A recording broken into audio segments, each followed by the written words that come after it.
Hi everybody, it's Katherine for your Tuesday spiritual practice, and I am coming to you from my happy place, and I'm going to tell you today about one of my very favorite spiritual practices, which is gardening, or getting outside, planting something, getting your hands dirty, getting connected to the earth and to God's good creation.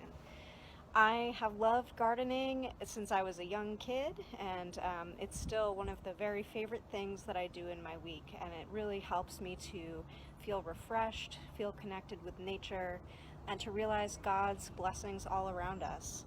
When I'm outside in the garden, I use all my senses. I can hear the birds singing, I can feel the wind, the breeze blowing through my hair, I can even touch the good earth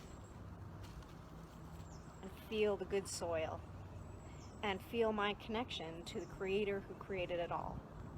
So whether it's digging in the dirt or moving rocks around or planting seeds, there are so many ways in which we participate in the life cycle of the earth. And so when we are out in the garden, we are meditating, we are praying with our bodies, with our hands, with our growing of nature. It's a hopeful act, and for me, it's one of my very favorite spiritual practices. I'm going to show you just a couple areas in my garden and then give you some thoughts about what you might do to bring some earth and some gardening and some connection with nature into your home. So here in the garden, we can see some early signs of spring, some green shooting up through the earth. In the words of one of my favorite hymns for Easter, "Now the green blade riseth." It's a sign and a symbol, a reminder of Easter, that even in the dark days of winter, there's a spring to come, and we need that spring now more than ever.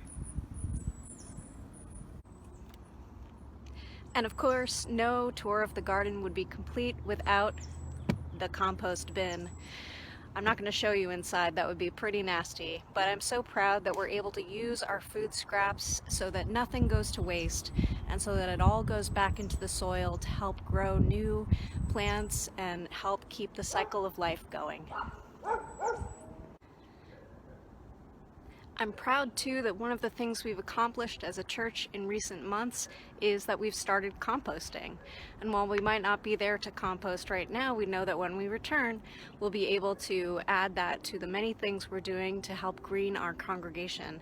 And if you'd like to learn more about composting, this is a teaser, there's going to be a little article coming out soon from the Climate Change Task Force written by Joan Nornberg about how she composts. So keep an eye out for that coming in the next few weeks.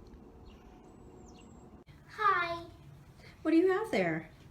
So I have a strawberry plant and an onion plant.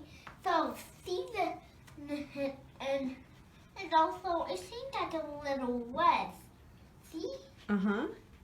So I think it's getting pretty good, and you see that hoodie, that's from what I put in it, the honey that drunk it and stuff. And like, And do you like taking care of your plant? yeah, this is the team blocks that came in. Uh-huh. And you hope it's going to grow? Yeah. Nice. Thanks, Elliot. So you got to see Elliot's strawberry plant, and there are lots of great plants that you can grow inside, but what if you don't have seeds? Well, you can't see anything sprouting yet, but in this container, I planted some potatoes. Yes, from a potato that we had in the cabinet that had started to sprout. I just cut the potato up so that the eyes become the buds of new life. So a way to grow potatoes and really many vegetables organically, to use parts that will regenerate. So eventually, hopefully, maybe, there'll be some potatoes starting to grow in there, and then we'll transplant them somewhere larger. But what do you do if you don't really like digging in the dirt, or maybe you have allergies or something? Well, you can still bring some nature into the house and remind you of our connection with God and with all God's creation. So Elliot and I picked these nice flowers that we put in a vase, and that helps us to remember the earth and to have a little brightness in our day. And then Elliot is painting some flowers that we're going to put up around our house to keep things cheery and bright. These actually came on the inside of an Amazon box, so if you're getting anything from Amazon, check your box. You might have some cool flowers to paint. You like those flowers, Elliot? Yeah. Is it fun to paint them? Yeah. Making them nice and colorful. Yep. What else think about this one? It's beautiful. Thanks so much. Bye.